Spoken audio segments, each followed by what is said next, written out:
Saya melihat ya konsep yang medianya terbebani oleh dalam konteks pelajaran yang lebih bermakna. Terima kasih.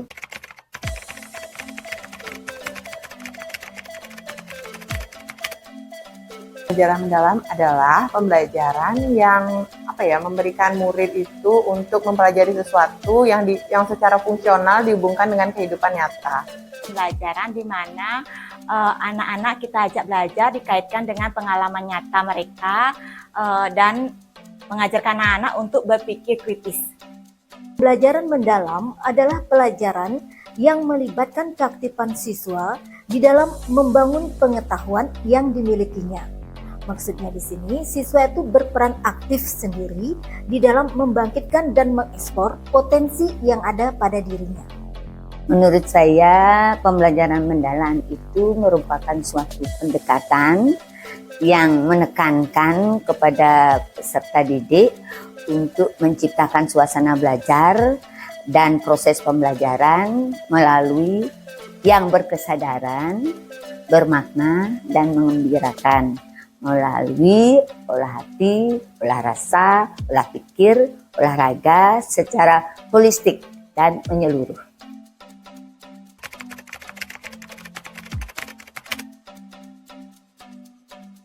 Menurut saya pembelajaran mendalam itu sangat penting ya. Penting kenapa? Karena menurut karakteristik anak tunarungu, di mana anak-anak tidak terlalu paham dengan konsep yang abstrak, jadi kita membutuhkan pembelajaran yang nyata dengan menunjukkan benda-bendanya yang langsung. Karena murid kita adalah anak disabilitas yang secara basic mereka sepertinya tidak akan paham dengan sesuatu hal yang sifatnya abstrak, jadi kita perlu memberikan pembelajaran yang sifatnya konkret sehingga jika pembelajaran itu diarahkan pada hal-hal yang fungsional sesuai dengan kehidupan nyata mereka, itu akan lebih baik. Menurut saya sangat penting sekali karena pembelajaran mendalam itu dibutuhkan anak berkebutuhan khusus. Kalau kita memberikan kurikulum umum, itu anak berkebutuhan khusus sangat amat terbebani oleh materi-materi umum.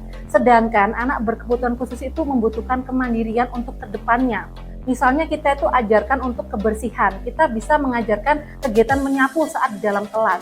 Kalau kita fokus pada materi umum, materi akademik, intelijensi anak-anak kita itu banyak yang ada hambatannya di situ. Makanya kita nggak bisa memaksakan dan kita harus bisa menyesuaikan sesuai intelijensi masing-masing.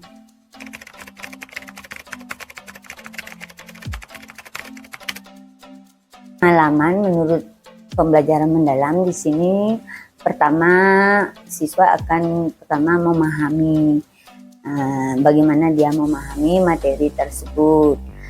Kedua, mengaplikasikan. Jadi apa yang saya berikan sebentar, siswa itu akan bisa melakukannya, mempresentasikannya seperti itu. Dalam hal merefleksi, jadi pada saat dia merefleksi itu, dia akan kira-kira berpikir, kira-kira apakah pembelajaran yang saya terima ini sudah saya pahami atau belum, masih saya renungkan. Seberapa saya menemui kesulitan pada refleksi, itu nantinya akan diberikan kepada siswa. Ciri-cirinya dapat dilihat dari pengetahuan yang dia dapatkan di sekolah bisa dia aplikasikan dalam kehidupan sehari-hari. Contohnya yang simpel-simpel saja. Bagi kami anak berkebutuhan khusus, misalnya pada pelajaran bina diri.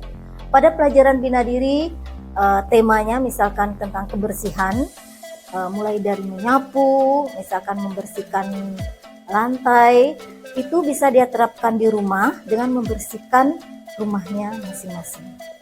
Pembelajaran yang menurut saya pembelajaran mendalam di dalam kelas, yaitu saya pernah mencoba mengaplikasikan pembelajaran matematika di mana tentang konsep pemahaman uang.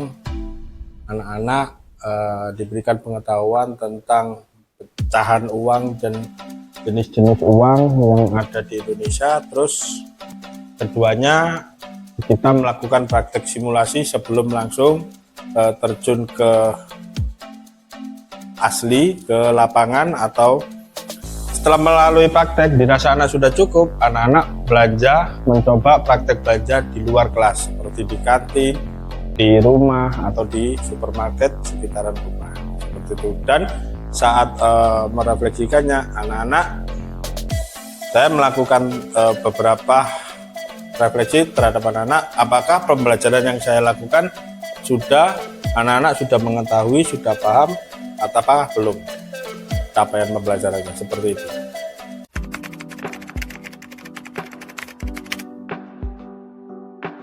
Menurut saya, metode yang paling sesuai dalam pembelajaran mendalam ini adalah pembelajaran berbasis proyek. Karena apa? Karena berbasis proyek yang diterapkan oleh siswa di kelas tidak saja semata-mata hasil yang kita nilai, melainkan prosesnya yang menjadi tolak ukur dari guru. Untuk saat ini saya mengampu pembelajaran kelas 1C, jadi kelas yang masih dasar sendiri, sehingga rata-rata anak-anak itu kemampuannya masih harus dalam tahap praktek.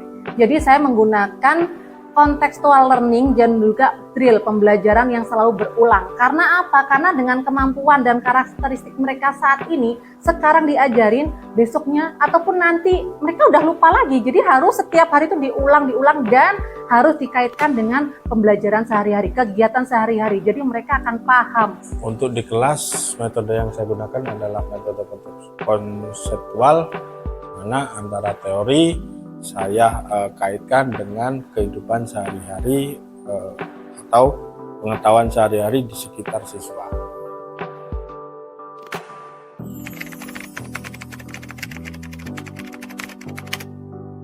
Guru tidak hanya sebagai sumber belajar, tetapi guru juga sebagai fasilitator untuk mendampingi siswa, mengarahkan dan membimbing siswa untuk mencari suatu jawaban, dan siswa berperan aktif untuk mencari referensi baru.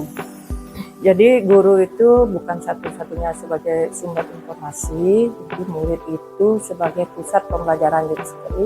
Siswa itu lebih aktif, dia mencari tahu, mencari informasi untuk materi pembelajaran mereka. Banyak berperan sebagai fasilitator ya, karena yang lebih aktif itu harusnya siswa. Jadi siswa seperti siswa mencari tahu sendiri, siswa mempraktekkan sendiri. Jadi siswa seperti menemukan solusi sendiri gitu terhadap materi yang dipelajari hari ini.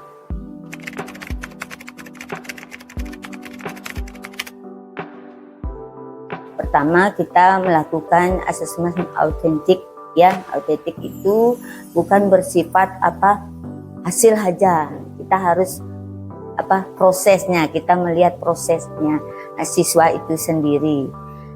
Melihat prosesnya, pertama siswa itu dalam melakukan gerak tari ya, dia anaknya kreatif enggak, aktif enggak dia pada saat guru memperagakan tari di depan, berani enggak mengungkapkan pendapat seperti itu. Jadi siswa itu mampu, dia mempunyai motivasi yang tinggi untuk mengetahui sesuatu yang akan dia lakukan. Keberhasilan itu saya rasa jika murid saya itu memenuhi kriteria, mereka bisa praktek langsung dalam kehidupannya, bukan hanya berdasarkan teori saja, tetapi mereka bisa mengaitkannya secara fungsional dalam keseharian. Kalau saya menilainya, saya tidak cuma melihat dari hasil. Jadi tidak hanya apakah siswa itu bisa melakukan atau tidak, tapi saya juga melihat prosesnya. Jadi kalau misalnya sama proses itu mereka ada kerjasama, membantu teman, gitu. Terus juga dilihat dari gaya hidup anak-anak, kebersihannya, apa mereka sudah bisa merawat diri atau enggak. Jadi kita melihat dari situasi nyata anak-anak.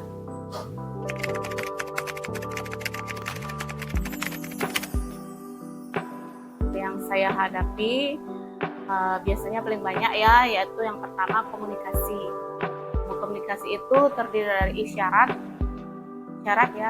saya belum banyak menguasai. Jadi komunikasi penyampaian materi terhadap murid belum sempurna seperti itu. Kemudian pemahaman untuk materi bagi anak-anak membutuhkan durasi waktu yang sangat lama karena ini karena pembelajaran yang saya sampaikan ini adalah pembelajaran bahasa asing. Jadi butuh waktu yang lebih lama sehingga mereka paham akan materi yang mereka dapatkan. Tantangan atau kendala yang saya hadapi dalam pembelajaran mendalam ini antara lain waktu yang sangat terbatas sekali. Seperti di sekolah anak-anak dengan waktu yang sangat minim sekali, beda halnya dengan anak-anak di rumah. Kalau di rumah mereka punya banyak waktu untuk memberi kesempatan kepada mereka berinteraksi sosial, berkomunikasi dan sebagainya. Tapi di sekolah dengan waktu yang sangat minim ini merupakan kendala bagi kami dalam pelaksanaan pembelajaran mendalam. Selain waktu, mungkin karakteristik siswa yang beraneka ragam yang heterogen juga merupakan kendala bagi kami di sekolah. Kalau saya pribadi, karena saya masih baru, jadi saya mungkin masih terbatas di komunikasi bahasa. Dan itu sih bahasa, dan kalau saya pribadi, ke anak-anak berkebutuhan khusus itu belum terlalu menguasai cara memberi pengajarannya.